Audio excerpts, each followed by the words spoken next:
I'm in the process of making my next Dead Rising video, having conquered the first of the 4 hurdles in video making.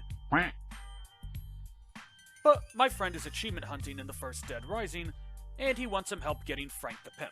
So I'm making a quick guide to show how to get this achievement, since it's easily the most obtuse in the game. 7-Day Survivor only eclipses it through sheer time investment. I will also show how to do this without skipping the story missions, both as a personal challenge and as a visual point of reference for anyone who wants to follow this guide. Yeah. The game starts out as usual with the standard entrance plaza shenanigans. I then make a lot of quick step, defeat Carlito, and race Brad to the entrance plaza. It's with my saving of Bill that changes things up, as after getting him, I run straight back to the security room with him.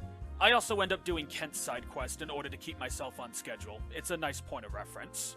Before you leave, make sure you wait until 5 PM and re-enter the warehouse so that way the queens will spawn around the map. Trust me, this is a lifesaver. I'm heading straight back to Alfresca Plaza and avoiding the park like the plague afterwards. This is because Sophie will be crucial to this setup for the achievement, so I need to get back to the food court before 6 PM so I don't spawn her. I then wait in Alfresca Plaza until Adam the Clown spawns, and I'm making sure not to activate any health bars for the survivors in Alfresca Plaza. Once Adam is available, I actively ignore him and run through North Plaza to the gun shop and defeat Cletus. I'll be grabbing 3 shotguns and a sniper rifle, and now I defeat Adam. But I am not saving Greg right away. Instead, I'm recruiting the 2 Japanese tourists and arming them with shotguns. I then take these 2 back with me to Alfresca Plaza, and between them and the queens that are now available, it'll be easier to save these 3 than any normal playthrough would ever allow. I give Bert the 3rd and final shotgun, and take my firing squad with me back to Wonderland to finally save Greg and get access to that shortcut. I end up taking the shotgun away from Shinji and giving it to Greg while I escort them back. Now, this part has not been strictly necessary for the achievement. Most guides will say everything up until this point is inconsequential, and you can save or kill as you see fit.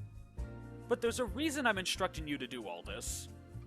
First, it'll help get you into the mindset of escorting survivors through routes you don't normally take when playing this game. Second, you're going to be doing a bunch of waiting for this achievement, so it's nice to occupy yourself while you still have the chance. And third, this gives you the rare chance for the novelty of letting the survivors escort you with shotguns.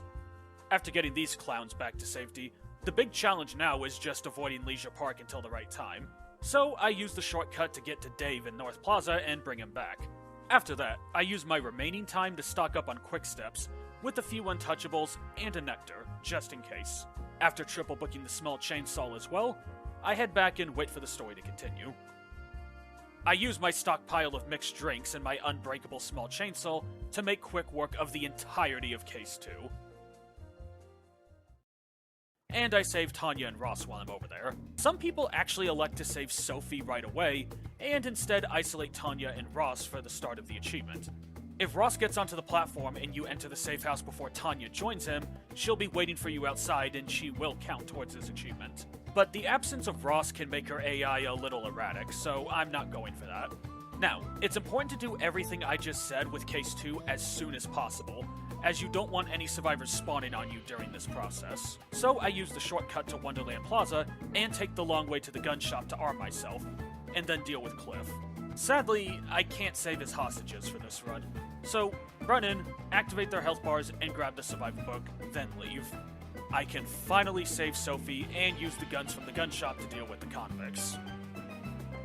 After taking Sophie to Paradise Plaza, the twins will have spawned. I actually already have a queen, but this is why I recommended making that nectar, just in case you didn't find one. Around this time, all of Cliff's hostages should be dying off of boredom. Now, head to the rooftop and wait for the story mission to begin, leaving them outside. After you're done with that, it'll be time for Kent's mission. I also activate Ronald's health bar just before taking these 3 back out to the park. As I sit here and wait out both Gordon's mission and Ronald's health bar, you might be wondering why I'm doing all this in such a weird manner. It's to manipulate the survivor spawns. The game can only spawn a maximum of 8 survivors at a time, not counting any storyline missions, which includes Kent's questline for some reason.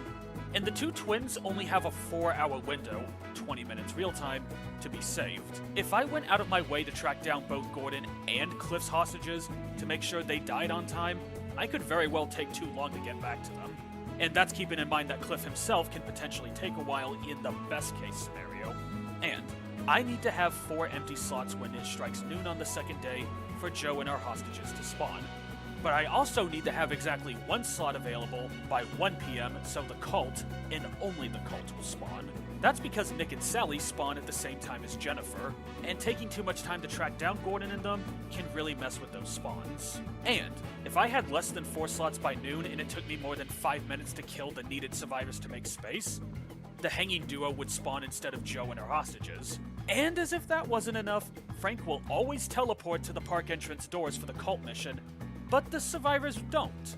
2 of these ladies are too traumatized to wield weapons, and Heather is hardly a capable combatant. So while this is a very specific route I'm taking, it will ensure that the survivors spawn favorably to the achievement while minimizing the risk of anything going wrong.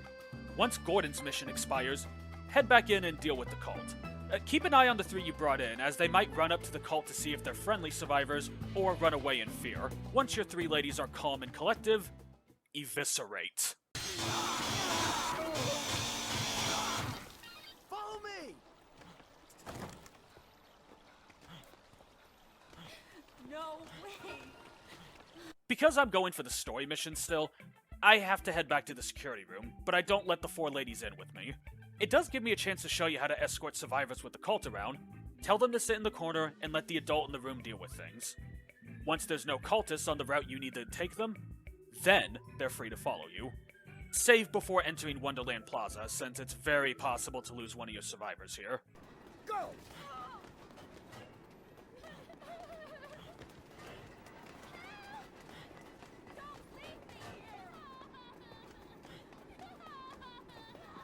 Follow me! Go!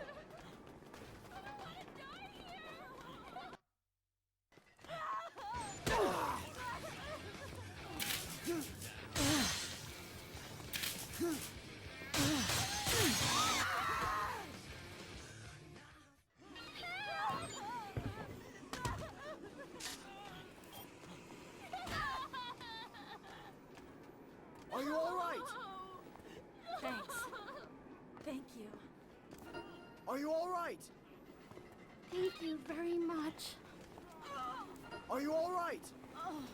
Thank you very much.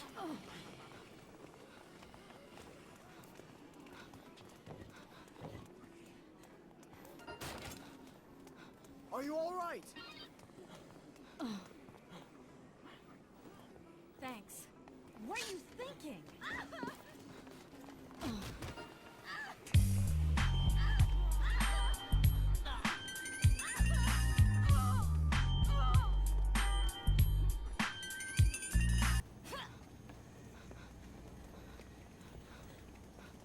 Go!